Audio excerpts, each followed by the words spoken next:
Welcome to Warp Zone 9, Warpcast episode 10. We're in the double digits now, guys. Which is awesome. Yep. So, I'm Denton. I got... Anthony. And? Dane. How you guys doing? Doing good. How was your weekend? Tiring.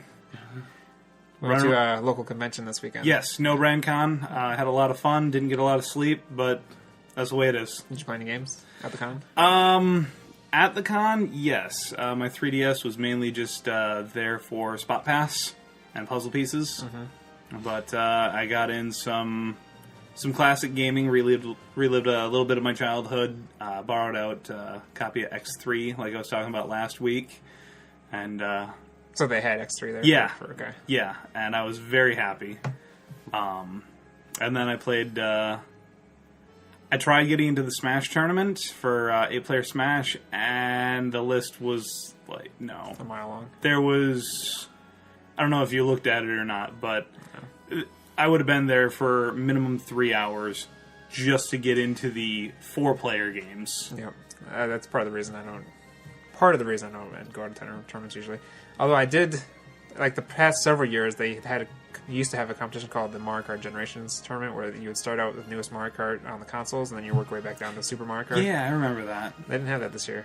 They just had a Mario Kart 8 tournament. Yeah, there were a few things about this year that I don't know, they could have done better, especially because it's their last year in Eau Claire.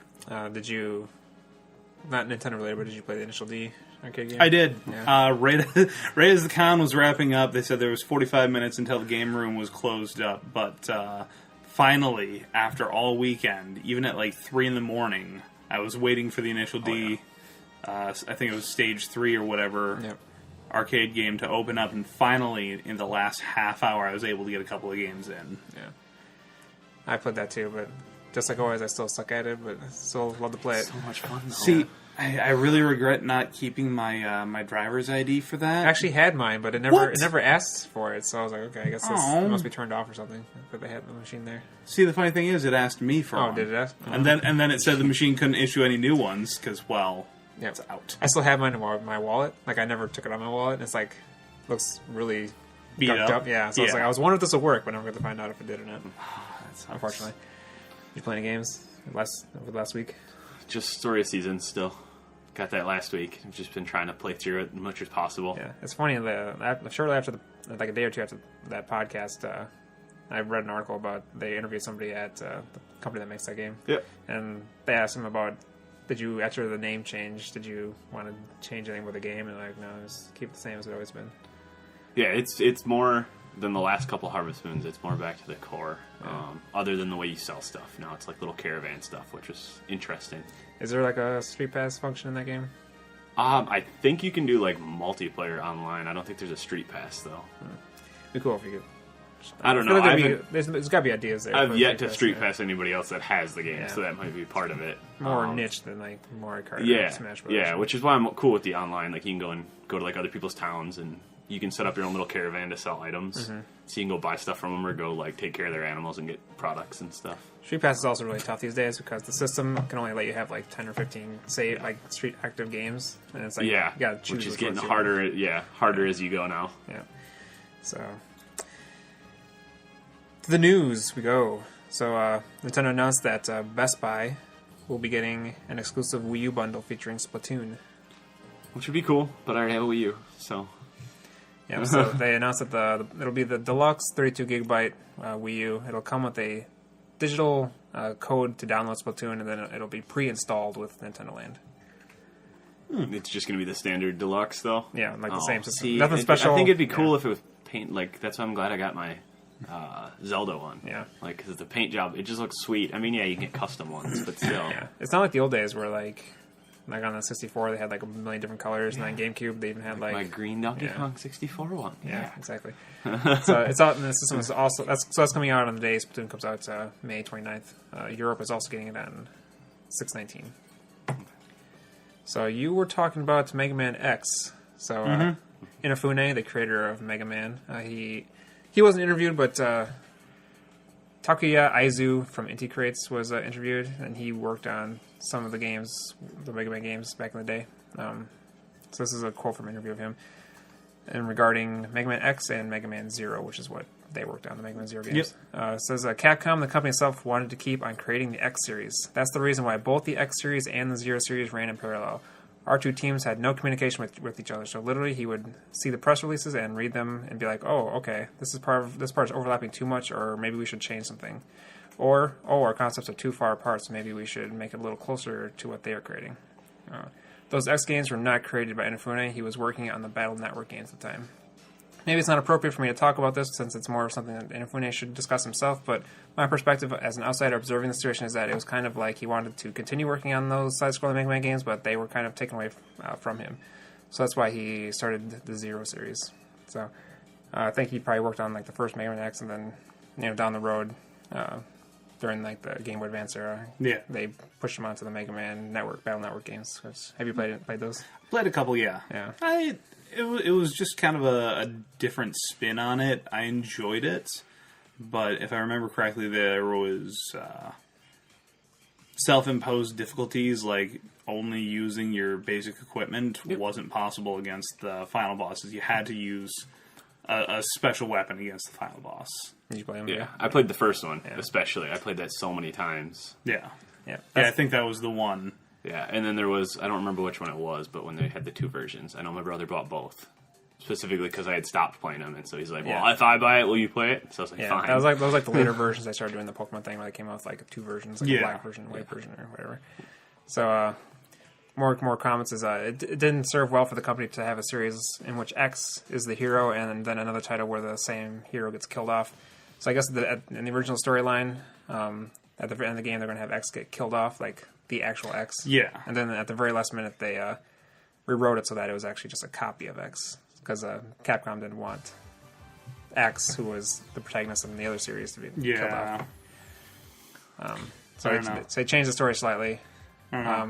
Love the game series. I think things started getting a little redundant. Are we talking about Zero or the X series? X series. Because by the time Zero came out, this was on GBA. They were. I'm assuming they were in the 3D ones on PlayStation by then.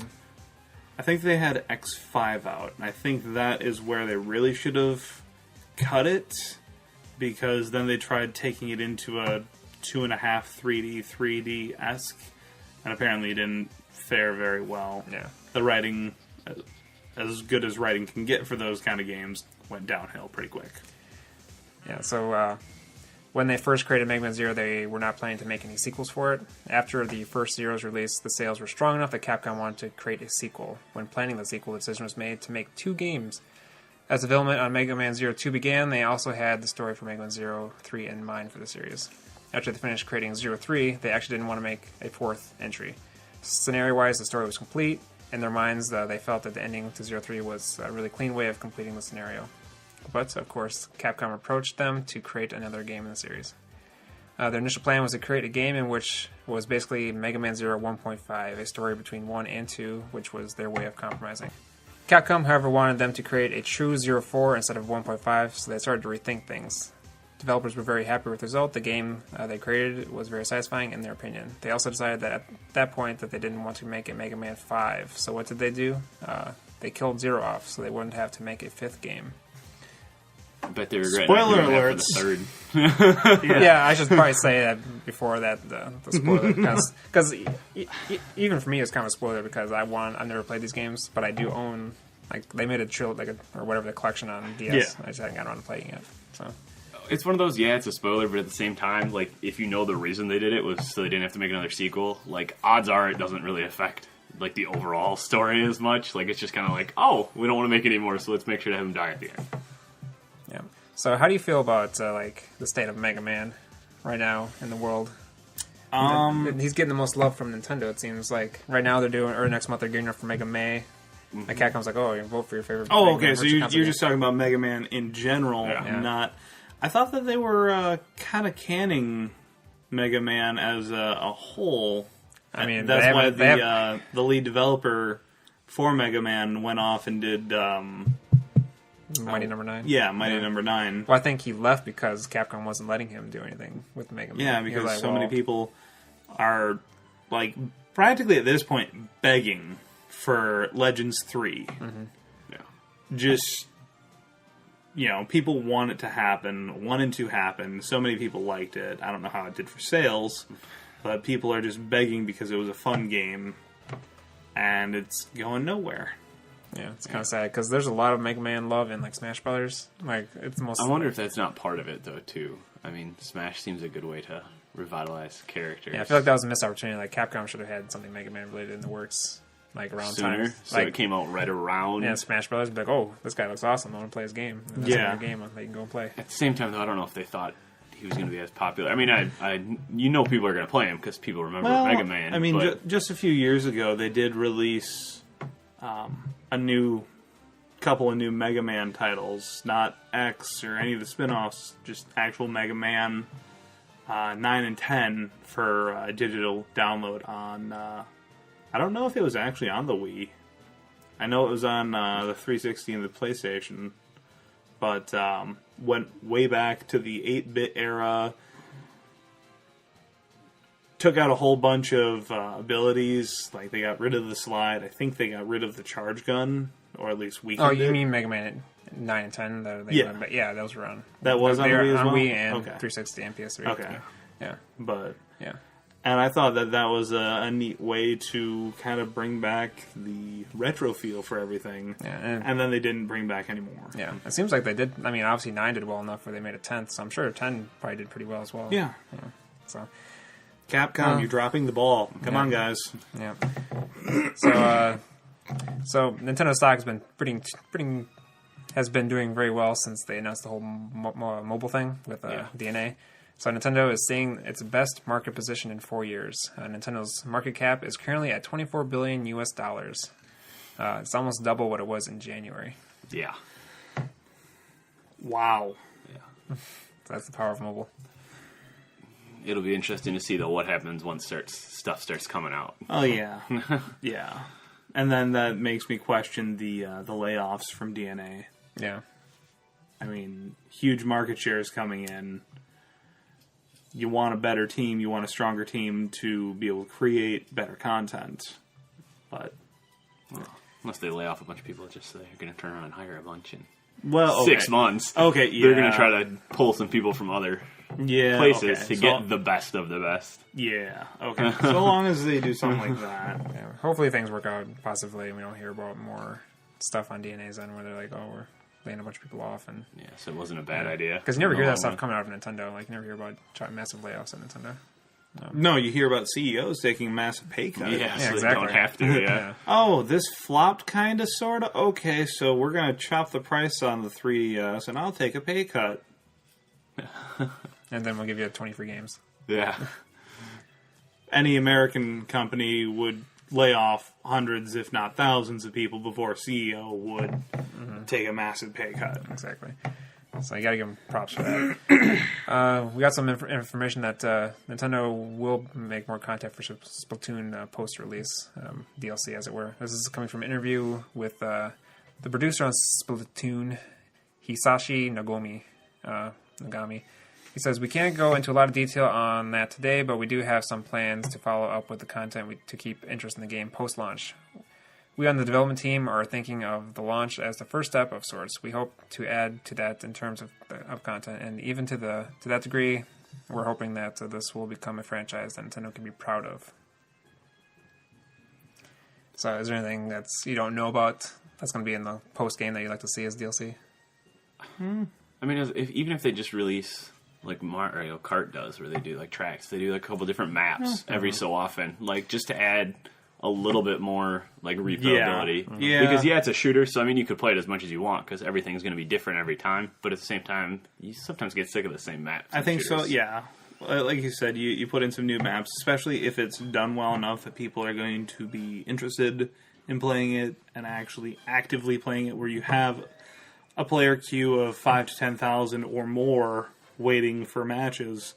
DLC for $5-10 of 2, 3, 4 maps. I mean, think of how many times various other shooters, Call of Duty franchise or the Halo franchise, have done that, and they sell so many of these, and it's just 2 or 3 extra maps for $10-15, whatever it is. So I think added maps would be a good good thing if everything kicks off well.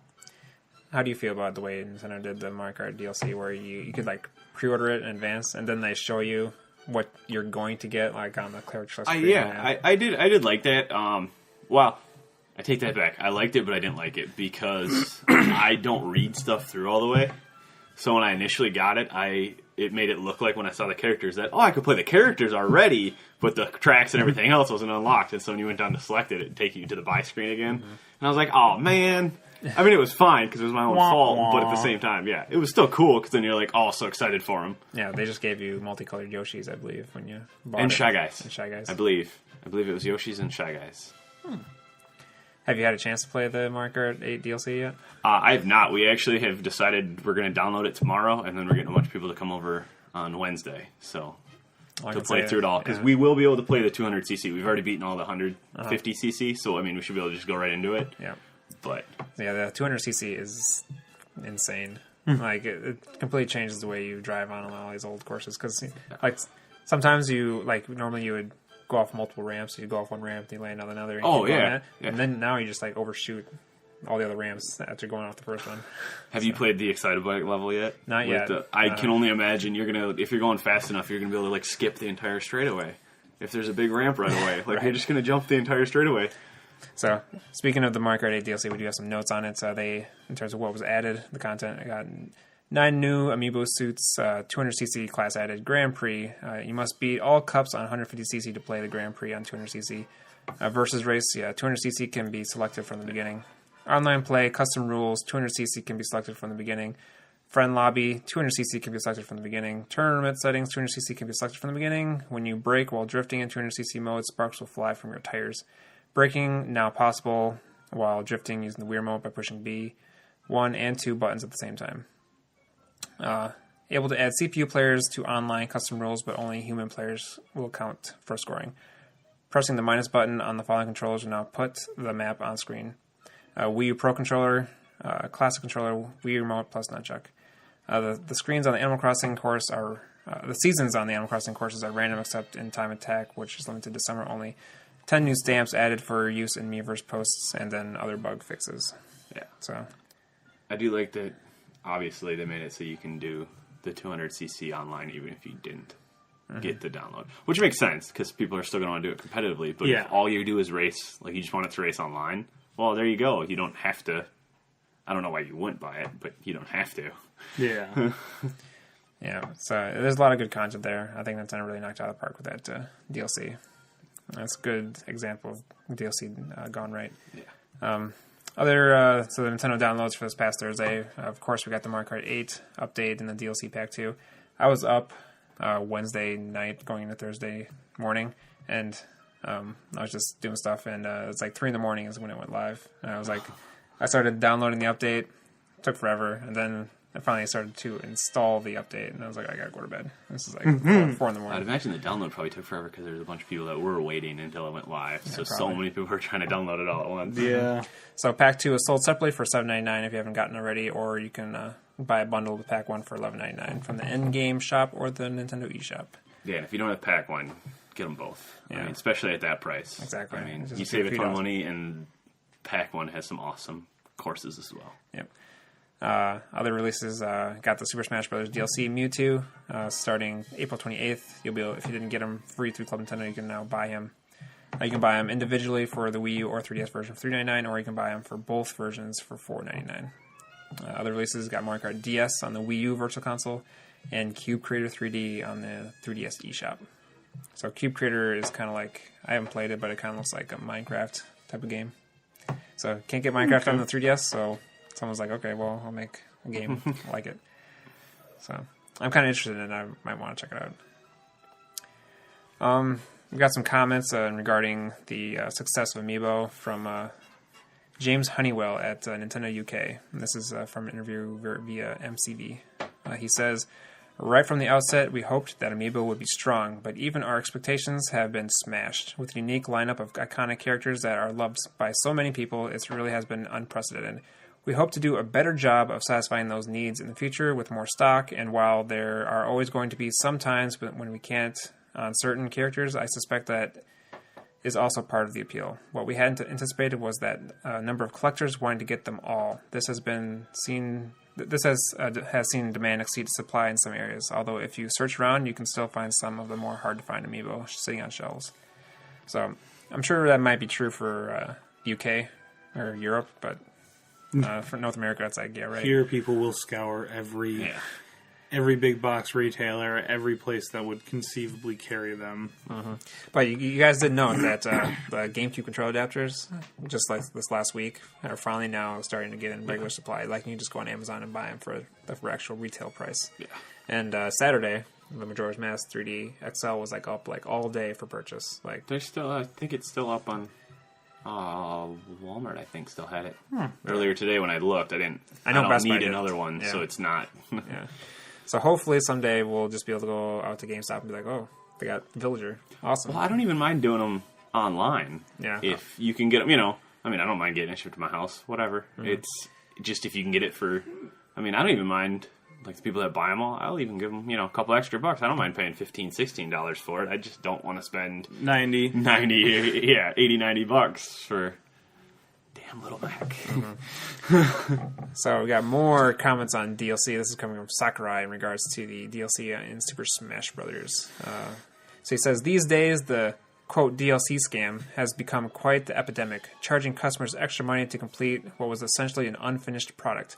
I completely understand how aggravated players must feel. After all, a game should be 100% at the time of release, and I would be livid if it were split up and sold in pieces. Why then do you think so many titles provide premium DLC or shortly following a game's release? It's because that's the easiest way to make money. After all, if you wait too long after a game's release to distribute additional content, players will already move on to the next title. Even long-tail titles, that is, ones that perform consistently over well over an extended period of time, make more money the earlier they come out. The same goes for Super Smash Bros. We could have easily reserved a few characters on the current roster and then later sold them as premium DLC.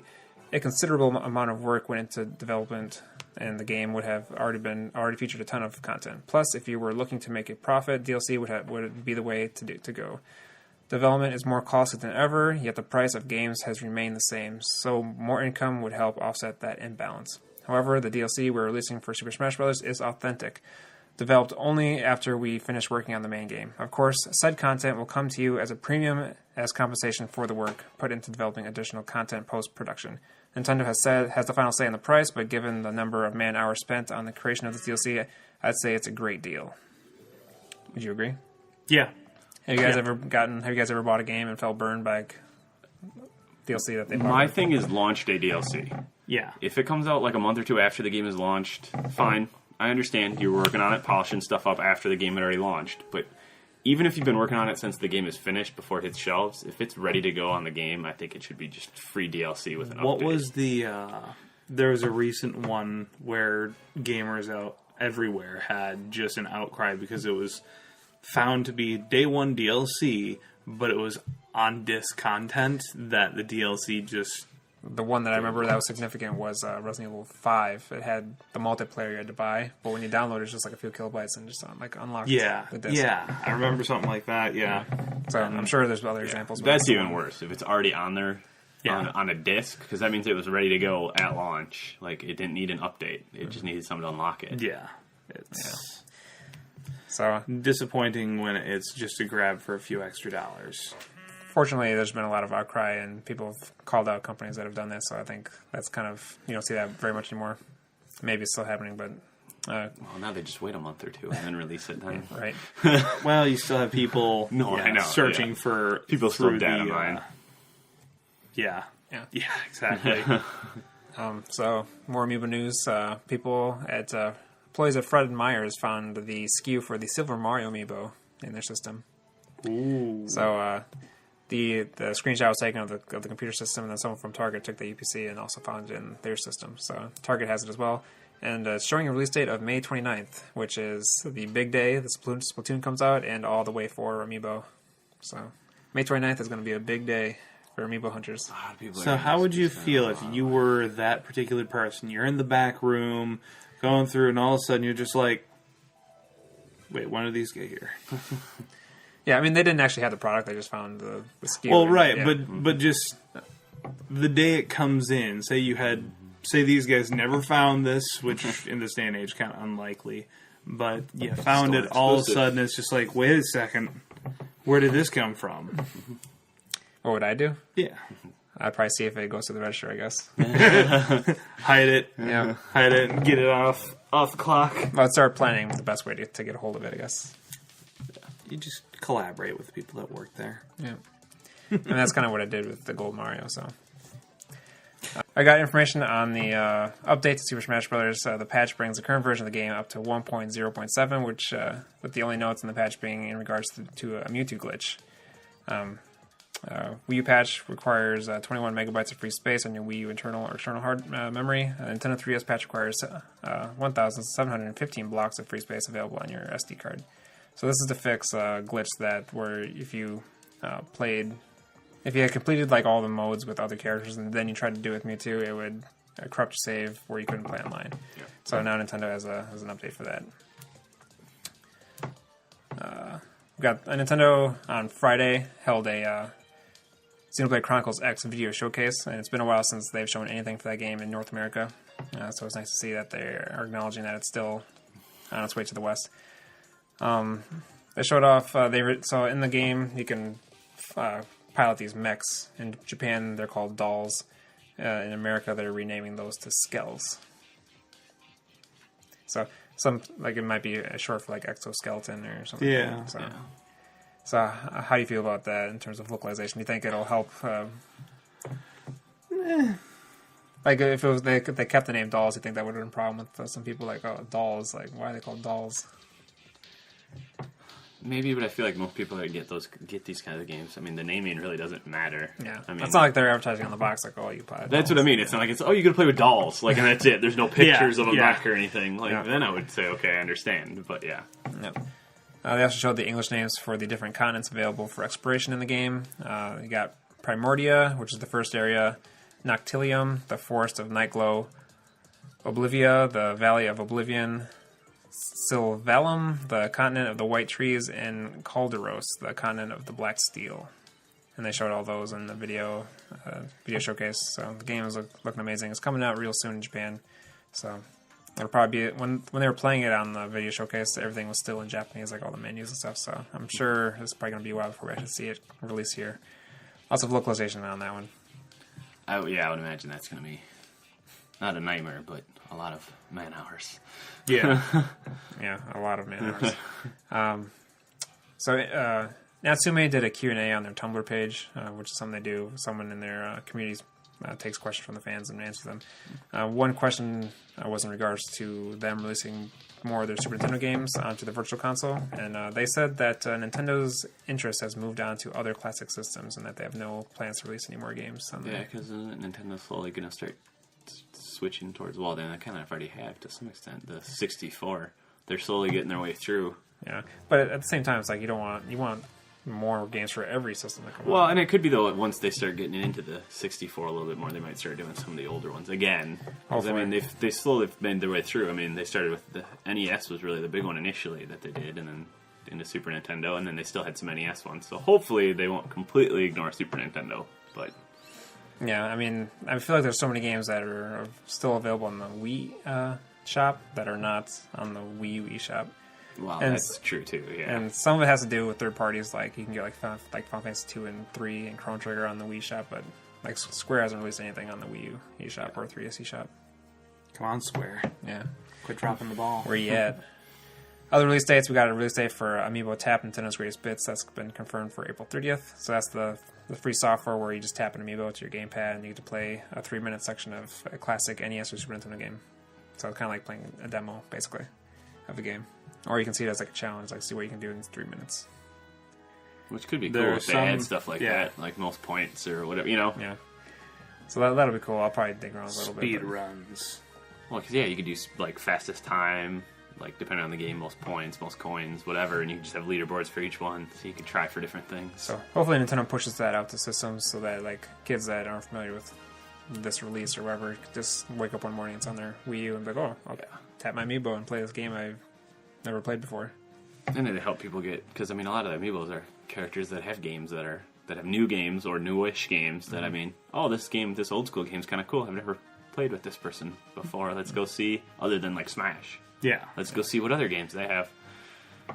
Nintendo's also going to be releasing a demo for Puzzle and Dragons Z plus Puzzle and Dragons Super Mario Bros. Edition on April 30th. I'm kind of pumped for the demo. Yeah, and that Game comes looks out. The interesting. demo comes out ahead of the full game, so you get like a week to see if you like it or not before you can actually buy it. It's already in my wish list. In Japan, Nintendo showed off some details on Mario Maker on a Japanese live stream. We found out that you can add any item or enemy to a warp pipe. So you can, The second part of that statement just sounds horrible. Same goes for wings. So you can add wings to any enemy or to any item. So when you hit a Winged Hammer Brothers. that sounds horrible. It can chase you. Wait, wouldn't that then just I be don't the know. sun, basically? Yeah. So maybe there are some exceptions. I couldn't have pictured them putting it on a thwomp, but I guess I think that's same with like a warp pipe. Just have a warp pipe above, and you go through the warp pipe, and a thwomp just comes out and crushes you. Winged Drybone. Wait, didn't they have those? Maybe. I don't know. I don't know. There's been so many games that I haven't played of those. Goombas can also now swim. They showed off a swimming level where there was a Goomba desperately trying to swim in the water. And then we also, unfortunately, in my opinion, saw that you can now add hidden coin blocks to the game. There's no way that wasn't going to be a thing. I'm sorry. With how popular those are in the online. But now people are just going to use them to troll. The jerk, yeah.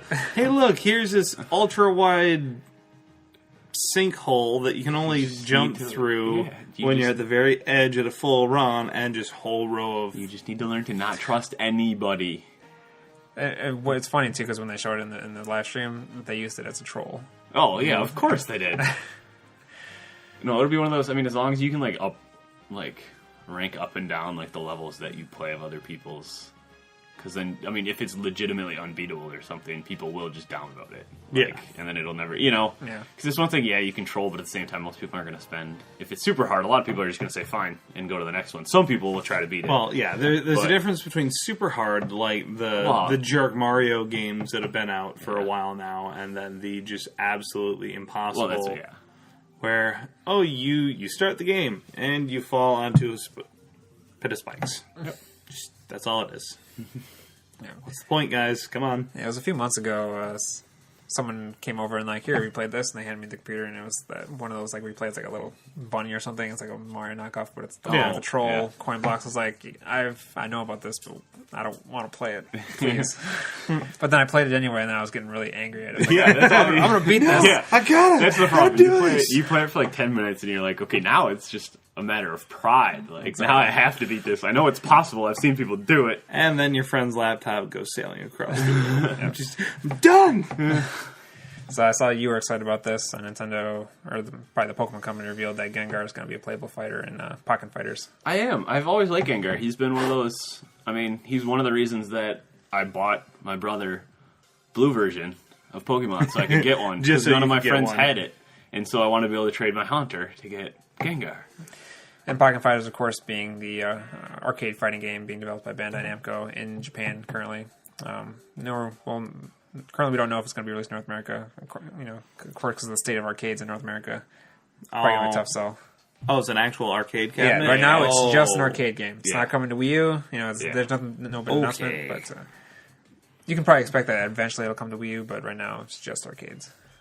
Bandai, balls in your court. Come on, guys. You can just get a bunch of people together. I mean, you can decipher. It's Pokemon characters. You can decipher the Japanese enough to get into it and just buy your own system. Get a bunch of people together and buy one. How much do new video game cabinets go for these days? I'd be more concerned about the shipping at that point. With how heavy those are. Just bits and pieces. Yeah, so a few days ago, Activision announced what platforms the new Call of Duty, which is Black Ops 3, is going to come to. They announced it's coming to the PS4 and the Xbox One. They did not mention Wii U. As you know, a few weeks ago we saw that they added the ability to link your Nintendo Network ID on the Call of Duty website, but then this came out and they didn't announce anything. But there's a glimmer of hope.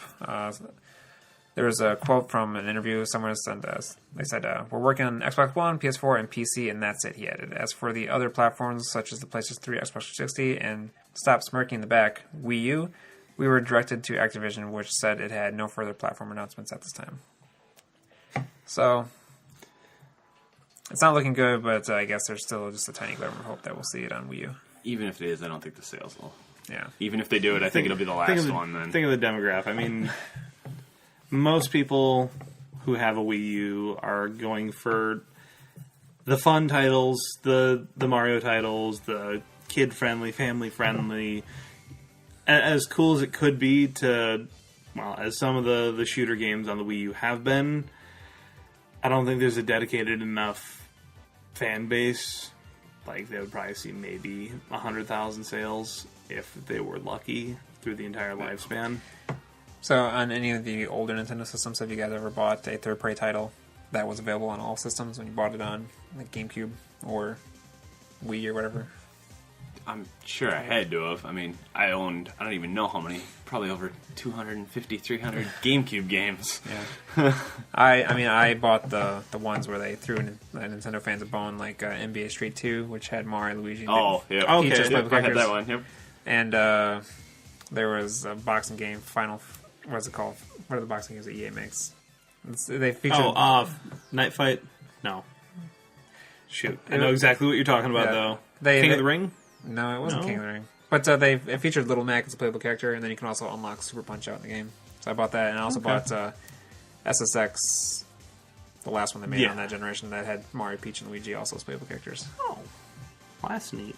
So I tried to do my best when a third-party game comes out on a Nintendo platform. I would have bought Watch Dogs on Wii U had it come out at the same time as the other... In a timely fashion. Yeah. But that's part of it, and at the same time, they need to pick, I think, the ones that they're doing on all the systems. Like, they need to...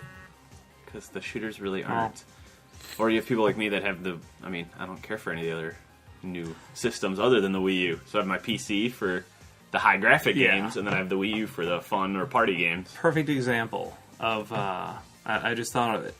When the Wii U came out, Mass Effect 3 was the launch title. Yeah. Mass Effect 3 had been out for, a year? Maybe a year and a half? I don't know how the sales did, but I don't think it was that great. No, I'm sure. Well, there's a reason EA stopped supporting the Wii U after their launch titles. Nothing. Just cold turkey stopped. Mm-hmm. And also why we're not getting Rock Band, probably. Yeah. Again, EA... Which is sad, because I feel like that's one of the ones that would work really well on the Wii, because the Wii is kind of like the party system. Exactly. Yeah, I mean... For Smash Bros, I think it is, but for Rock Band, where you gotta buy your drums and everything, it's kind of a hard sell probably for a lot of Nintendo fans. More add-ons. Just what Nintendo fans want. More add-ons.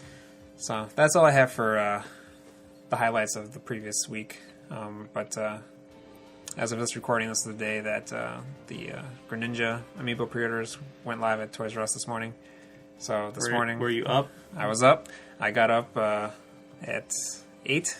And I was up at 8, and I got there by. What time did I get up? Anyway, I was at the store I was at Toys R Us by 8:30, which the nearest one from here is an hour and a half drive. Wait, yeah, it was only at the online ones have already been out for a while. So you were up closer to 7. Yeah, it was maybe 6. I don't know. I think I was out the door by 7. So I was up at 6, and I got out there by 8:30. I was the first one there.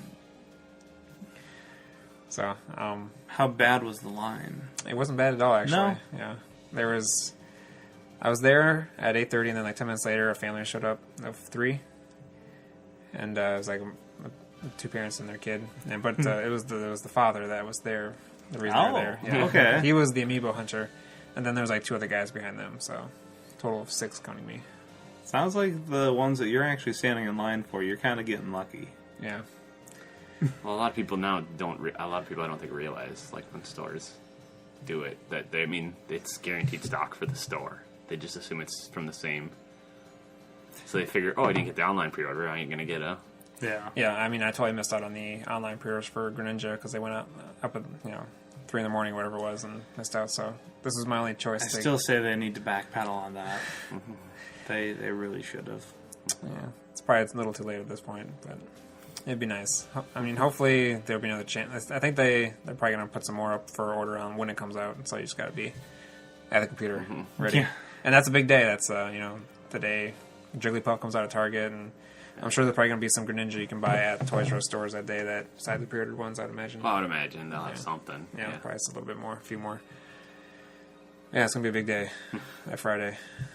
Run. That's going to be Black Friday for Amiibo hunters. I was going to say, do you work that day? I have no idea. Will you take Not off? anymore, he doesn't. Yeah. I want to make sure I'm free that day for sure. If nothing else, to play Splatoon for sure. I'm sick. That'd be actually my big reason is just to get Splatoon. I got and Amiibo play that. fever. What? Amiibo fever. I'm not feeling well. So, anything else you guys want to add before we close out? No? I got nothing. All right. Well, I'm Dan. You can find me on Twitter at Nestor64. Anthony at Son of Gunder 88. Dane at D Shimmick. All right. Catch you later, guys. Bye.